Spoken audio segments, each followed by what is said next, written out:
Anna, Anna আপনাকে যুক্ত করা হয়েছে, বলেন। হ্যালো ভাইয়া, আপনি কি নসি প্রথা সম্পর্কে জানেন? কি প্রথা? নসি প্রথা না, আমি বলতে পারি না। কি এই জিনিসটা? এটা হচ্ছে যে দশম হিজরিতে নসি প্রথা হারাম ঘোষণা করা হয়েছে। এর আগে আরাবিয়ানরা ওই চাঁদের মাস যে 10 দিন কম থাকে সূর্য থেকে, মানে সূর্য বৎসর থেকে চাঁদের বৎসর 10 দিন কম থাকে, এর জন্য ওরা 2-3 বছর পর পর একটা মাস যোগ করতো যাতে হজ সব সময় একই সিজনে থাকে। ওই মাসটাকে ওরা আচ্ছা বলতো নসি। আচ্ছা হ্যাঁ, আচ্ছা। তখন হজ সবসময় একই সিজনে থাকতো, তার মানে রমজানও তখন একই সিজনে থাকতো। পরে নবম বা দশম হিজরিতে মুহাম্মদ বলছে যে নসি প্রথা হারাম, এর জন্য এখন এক এক সিজনে রোজা হয়। ঠিক আচ্ছা, আছে। হ্যাঁ, চাঁদের চাঁদের বছর যে, মানে আরবরা যে চন্দ্র বছর হিসাব করতো সেটা আমি জানি। আর বর্তমান সময় তো আসলে সূর্যের উপর ভিত্তি করে বছর গণনা করা হয়। কিন্তু এটা যে আবার কমাই তো, সেই জিনিসটা আমি জানতাম না। এটা আপনাকে অনেক ধন্যবাদ এটা জানাবার জন্য। আমি তাহলে এই জিনিসটা আহ খুঁজে দেখবো, সার্চ করে দেখবো যে নসি প্রথায় জিনিসটা কি। থ্যাংক ইউ আপনাকে। আর কি কিছু বলবেন আপনি? হ্যাঁ, এখন আমি বলতেছি যে যে সূরা কদর হচ্ছে মাক্কি সূরা। হ্যাঁ, তখন নসি প্রথা চালু ছিল। তা সূরা কদরে যেটা বলা হয়েছে যে রমজানের একটা রাত হচ্ছে 1000 বছর হইতে উত্তম। হ্যাঁ, তখন নসি প্রথা চালু ছিল, এখন নসি প্রথা বন্ধ হয়ে গেছে। তাহলে এখনকার ওই লাইলাতুল কদর আর তখনকার লাইলাতুল কদর তো সেম হইল না। হ্যাঁ, ঠিকই বলেছেন, আপনার যুক্তি একদমই ঠিক আছে। তাহলে আমি আম, এটা নিয়ে আসলে বিস্তারিত আলোচনা করার দরকার আছে, এবং এটা হিসাব নিকাশ করে দেখা দরকার আছে যে আসলে আহ রমজান তো এখন আসলে যেই রমজান পালন হচ্ছে সেটা তো আসলে মুহাম্মদের আমলের রমজান না। মানে ওই যে যখন ওই মাক্কি সূরা নাজিল হয়েছে সেই সময়ের রমজানটা তো এখন আর নাই। তাহলে এটা তো টাইমটা হ্যাঁ, তো হ্যাঁ। চেঞ্জ হয়ে গেছে। হ্যাঁ, ঠিকই বলেছেন আপনি। আচ্ছা ভাইয়া, এটাই ঠিক আছে। অনেক ধন্যবাদ আপনাকে। আমি এই জিনিসটা নোটে রেখে দিলাম। আমি এই জিনিসটা একটু গবেষণা করব। গবেষণা করার পর আমি সংশয়.com-এ এটা নিয়ে একটা লেখা দেয়া যায় কিনা সেই জিনিসটা আমি দেখবো। আর এটার জন্য আপনাকে অনেক বিশেষ একটা ধন্যবাদ। আচ্ছা ভাইয়া, থ্যাংক ইউ। ঠিক আছে, ভালো থাকবেন। আপনাকে তাহলে আজকে বিদায় জানাই। খুবই গুরুত্বপূর্ণ একটা পয়েন্ট বলেছেন, মানে যুক্তিটা ভালো। যে হ্যাঁ, চন্দ্র বছরের যে হিসাব সেটা তো আসলে এখনকার সময়ের হিসাবের সাথে মেলে না, এটা তো চেঞ্জ হয়ে গেছে। তাহলে এটা হিসাব করে দেখতে হবে।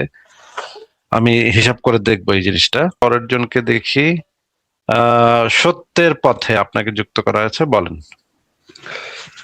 হ্যালো আসিফ ভাই, আমাকে শুনতে পাচ্ছেন? হ্যাঁ, শুনতে পাচ্ছি, বলেন। ধন্যবাদ আসিফ ভাই আমাকে যুক্ত করার জন্য। আসিফ ভাই, আমি আসলে 1 বছর আগেই আপনার সঙ্গে আমি যুক্ত হয়েছিলাম। তো আসলে এখন যুক্ত হলাম একটা বিষয় নিয়ে।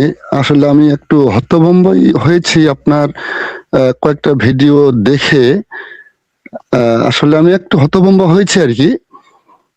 সেখানে আপনি দাবি করছিলেন যে আহ, মানে হিন্দুদের সম্পর্কে আর কি। আপনি আসলে ওই ভিডিওটাতে বলছিলেন মানে মানে গোটা হিন্দুটাকেই আপনি একটু দায়ী করছিলেন আর কি। ওই জন্য আমি একটু হতভম্ব হয়েছি। গোটা তবে হিন্দুকে আমি দায়ী করছি কথাটার মানে বুঝলাম না। আমি হিন্দু ধর্ম নিয়ে কথা বলি, কিন্তু হিন্দু যারা মানুষ তাদেরকে নিয়ে আমি সাধারণত কোনো ইয়া করি না। কিন্তু যারা হচ্ছে হিন্দু ধর্মে বিশ্বাসী, যারা গোমূত্রখোর, তাদেরকে নিয়ে তো অবশ্যই আমি তাদেরকে, মানে তারা হচ্ছে ধর্মান্ধ, তারা হচ্ছে মানে উৎকট, কুসংস্কারাচ্ছন্ন, অন্ধবিশ্বাসী। এটা এই টাইপের লোকজনের সাথে তো আসলে কথা বলাই সম্ভব না, গোমূত্রখোর যেগুলা। কিন্তু আহ, মানে কোন ধর্মের মানুষকেই আমি কখনো কোনোদিন বলি নাই, সেটা মুসলিম হোক বা ইহুদি হোক বা খ্রিস্টান হোক, আহ পুরা ধর্মের মানুষই খারাপ, এই ধরনের কথা আমাদের লাইফ থেকে কখনো কেউ দেখাতে পারবে না। আপনি তাহলে আমাকে একটু দেখান তো, আমি একটা কোন ইসে বলেছি যে সমস্ত হিন্দুরা খারাপ, এটা কোথায় বলেছি আমি? আচ্ছা, তাহলে আমার হয়তো আমার শুনতেও একটু মিস্টেক হতে পারে আসিফ ভাই। তবে আরেকটা এখানে ব্যাপার ছিল। এটা তো একদমই পাগলের মতো কথা বললেন ভাই। আমরা যেটার বিরুদ্ধে এতদিন ধরে আমরা কথা বলি সেটা আপনি আমার মুখে থেকে শুনছেন, এটা তো পুরা উৎকট কথা। যে আচ্ছা, তাহলে আমি জিনিসের বিরুদ্ধে আমরা এতদিন ধরে লাইভ করি, এতদিন ধরে কথা বলি, যে যে জিনিসের বিরুদ্ধে, সেই জিনিস আপনি আমার মুখের থেকে শুনছেন, এটা তো পুরাই, আমি এখানে আমি এখন আপনার কথা শুনে হতভম্ব হইলাম। না, এমনকি আমি আমি ইসলাম ধর্মকে এত ঘৃণা করি, আমি কখনো এটাও কখনো বলি নাই যে মুসলমানরা সব খারাপ, ও সব মুসলমান খারাপ, এটা কখনো আমাদের লাইফ থেকে কেউ কখনো শোনে নাই, শোনা সম্ভব না। কারণ আমাদের স্ট্যান্ড তো এটার একদম বিপরীতে। আমরা মনে করি, আমি মনে করি, এবং আমরা আমাদের এখান থেকে যে যারা যারা লাইভ করে তারা সবাই এই বিষয়ে একমত, যে আমরা ধর্মের ভিত্তিতে কোনো মানুষকে জাজ করি না। তাহলে কিন্তু আমার তার মতাদর্শের সে যদি এটা বলে যে আমি এই ধর্মের অনুসারী এবং আমি এই ধর্মে অন্ধবিশ্বাস করি, তখন আমরা তাকে জাজ করি। কিন্তু সে শুধুমাত্র একটা ধর্মের পরিবারে জন্মেছে, এই জন্য তাকে আমরা কোনো একটা মানে দায়ী করবো, ওই ধর্মের কোনো একটা জন্য দায়ী করবো, এটা আমাদের লাইফ থেকে হওয়া সম্ভবই না। এটা একটা তাহলে উৎকট আসিফ ভাই, কথা বলছেন আপনি, একটা উৎকট কথা বলছেন, যেটা আমাদের একদম নীতি বিরুদ্ধ, সেটা আপনি বলছেন, সেই অভিযোগে আমাকে অভিযুক্ত করছেন। আচ্ছা, আমি আমি দুঃখিত। এখানে আরেকটা পয়েন্ট আছে তাসিফ ভাই, সেটা হচ্ছে তাহলে আপনি ওই বিজেপির, এখানে বিজেপির সঙ্গে জড়িত ছিল আর কি শব্দটা। তাহলে হয়তো ওই বিজেপির এটা হয়তো বা আমি এটাকে হ্যাঁ, হয়তো আমি বিজেপি আরএসএস যারা করে তাদেরকে তো আমি মানে আধা জঙ্গি বলে মনে করি। তারা তো আসলে আহ, ইয়া সুস্থ মানুষ না, তাদের তাদের তো জ্ঞান বুদ্ধি কম। হ্যাঁ, হ্যাঁ, তাহলে এটাই হয়তো আমি মিস্টেক করে ফেলছি হয়তো বা, এর জন্য আমি দুঃখিত। আসলে ক্ষমা চাচ্ছি। আমার আমার হয়তো একটু বুঝতে ভুল হতে পারে। আচ্ছা, আর কি কিছু বলবেন? জি আসিফ ভাই, আরেকটা কথা বলবো, সেটা হলো যে আসিফ ভাই, আহ, আসলে মানে এই হিন্দুরা, মানে হিন্দুরা বলতে কি, যারা ওই মূর্তি টুর্তি এগুলো করে, আহ, এগুলো করাটা মানে ওদের বিশ্বাস অনুযায়ী ওদের করাটা কি আসলে এটা কি একটা অপরাধ হতে পারে? ওদের বিশ্বাস অনুসারে তো এটা অপরাধ না। আচ্ছা, আরেক দিকে যদি আমরা ধরে নিই যে ন্যায় বা অন্যায়ের পার্থক্য যদি কেউ না বুঝে, মানে ওরা ওদের বিশ্বাস অনুযায়ী ওরা করতেছে, করুক, ঠিক আছে। কিন্তু গোটা বিশ্বে বা গোটা সংসারে যে একটা অন্যায় হচ্ছে, সেই অন্যায়টাকে যদি বুঝতেই না পারে, তাহলে ওগুলো দিয়ে কি তারা যে মুক্তি প্রাপ্তির আশা করে, সেটা কি পাওয়া সম্ভব? ভাই, আপনার কথা মানে এত পেঁচানো কথা, যে কথার কোনো হচ্ছে না। মানে কোনটা ন্যায় কোনটা অন্যায় সেটা বোঝার একমাত্র পদ্ধতি হচ্ছে যুক্তি প্রমাণ। যুক্তি প্রমাণের আলোকে আমরা কোনটা ন্যায় কোনটা অন্যায় এটা বুঝতে পারি। কোন ধর্ম তো ন্যায় অন্যায় কোনো জ্ঞান দেয় না। ধর্ম যেগুলা দেয় সেটা হচ্ছে যে বিধান বিধান দেয়, যে এটা করতে হবে, এটা করা যাবে না। হালাল হারাম দেয়। ইসলাম দেয় হালাল হারাম, আর মানে অন্যান্য ধর্ম দেয় যে কোনটা করা যাবে, কোনটা করলে মানে ভালো, কোনটা করলে খারাপ খারাপ। কোনটা দেবতারা চায়, কোনটা দেবতারা চায় না, কোনটা ঈশ্বর বলছে করতে, কোনটা ঈশ্বর বলে নাই করতে। কিন্তু সেটা যে কেন ভালো কেন খারাপ সেটা তো বলে না ধর্মগুলা। আসলে আসিফ ভাই, আমি তো একটু এই নার্ভাস বোধ করছি, আসলে সাজিয়ে বলতে পারছি না কথাগুলা। আসলে আমি ওইভাবে বলতে চাচ্ছি যে মানে এক সেকেন্ডের জন্য যদি আমরা ধরে নিলাম যে ঈশ্বর একজন বলতে কেউ আছেন, আহ, ধরে কিছুক্ষণের জন্য ধরেও নিলাম যে একজন আছেন, যদিও থেকে থাকেন, তাহলে কি ওই মূর্তি পূজা করার মাধ্যমেই ওদের কি মুক্তি প্রাপ্তি সম্ভব, নাকি সমাজের প্রতি হওয়া অন্যায়টার প্রতিবাদ করাটা জরুরি? আমি এইভাবে বলতে চাচ্ছিলাম আর কি। আচ্ছা, যদি আপনি ধরে নেন যে তর্কের খাতিরে যদি ধরে নেই যে ঈশ্বর বলে কেউ কিছু একটা আছে, তার তো ভাই এগুলা নিয়ে এত মাথা কামানোর মানে স্কোপ আমি দেখি না। যে কোথাকার কে কোন লোক মূর্তি নিয়ে নাচানাচি করছে, এটার জন্য সে খেপে যাবে, এটার জন্য সে তার মাথা নষ্ট হয়ে যাবে, পাগল হয়ে যাবে, সে রাগে পোড়াবে, এইটা এত ছোট লোক হবে, মানে ঈশ্বর এত ছোট লোক একটা লোক হবে এবং সারাক্ষণ সে তার চাবে, যে প্রার্থনা চাবে, তার প্রশংসা চাবে, এই টাইপের ছোট লোক হবে, এটা তো আসলে মানা যায় না এই টাইপের। তাহলে তো ঈশ্বর হবে খুবই ছোট লোক টাইপের, মানে ফালতু মন মানসিকতার একটা চরিত্র হবে।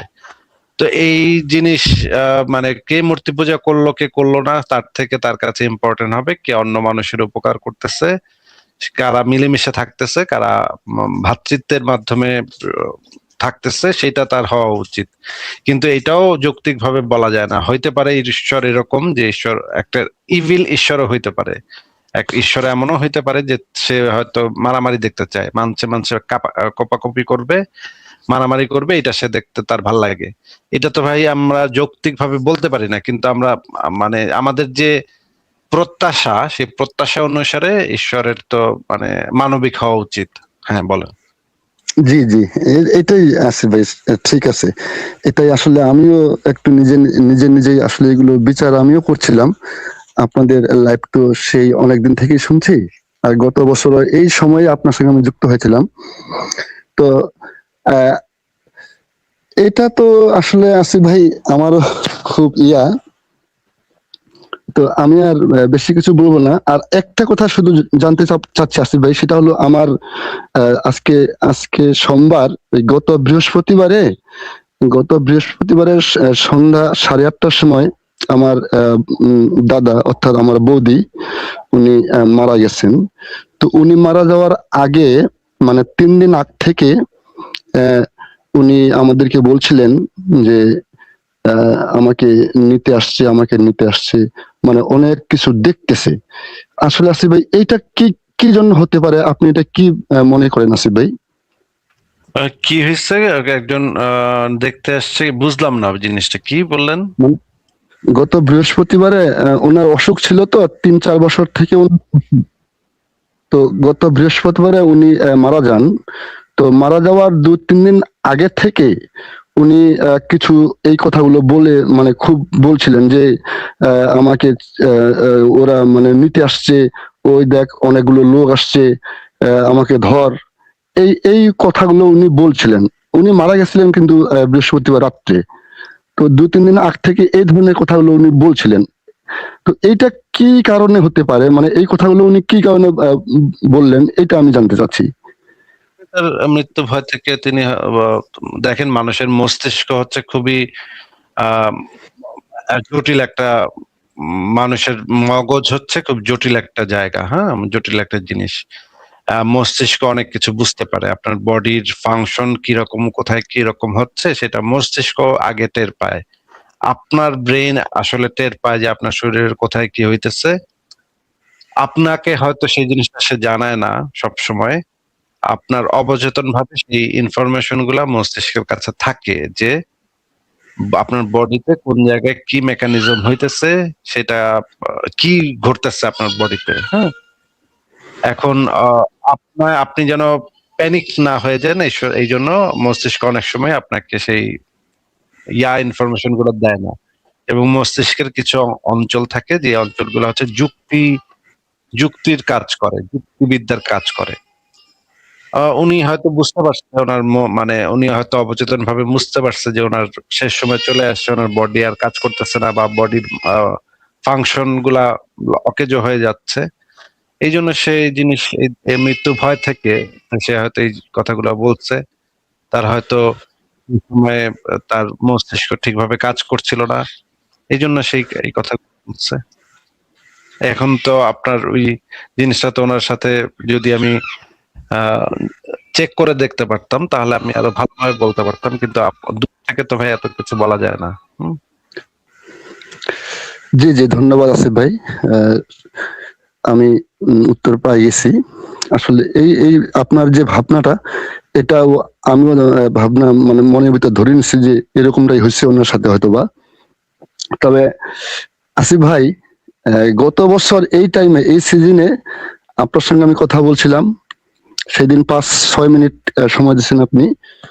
তো আমি আপনাকে সেদিনও একটাই ধন্যবাদ জানাইছি, আপনার সর্বপ্রথম আপনার পিতা মাতাকে, যিনি আপনাকে জন্ম দিয়েছেন। আসলে মূর্তি পূজা হোক বা গুরু পূজা হোক, কিন্তু আপনারা বা আপনার সাথে আমিও বলতে পারি যেটা করতেছি এটা আগে জরুরি। আর আপনি যে সমাজ পরিবর্তনের উদ্যোগ নিছেন, এটা যদি 100টা লোকের ভিতর 90টা লোক নিত, তাহলে আসিফ ভাই আমি মনে করি এই মারামারি খুন খারাপই হতো না সংসারে, এই সমাজে। তো এই জন্য আসলে আপনার এই উদ্যোগ আমি একেবারে মন থেকেই জানাই আপনাদের সবাইকে, আপনাদের যে প্ল্যাটফর্মের সবাই আছেন সবাইকে এই ধন্যবাদ জানাই। আর সেই সঙ্গে আপনাদের সঙ্গে আমিও যুক্ত হতে পেরে আসলে আমিও খুব একটু আনন্দ বা যে এই চিন্তাটা সবারই হওয়া উচিত আসিফ ভাই। অনেক ধন্যবাদ সত্যের পথে ভাই আপনাকে। তাহলে আপনাকে আজকে আমরা বিদায় জানাই। ভালো থাকবেন, আপনার জন্য শুভকামনা রইল।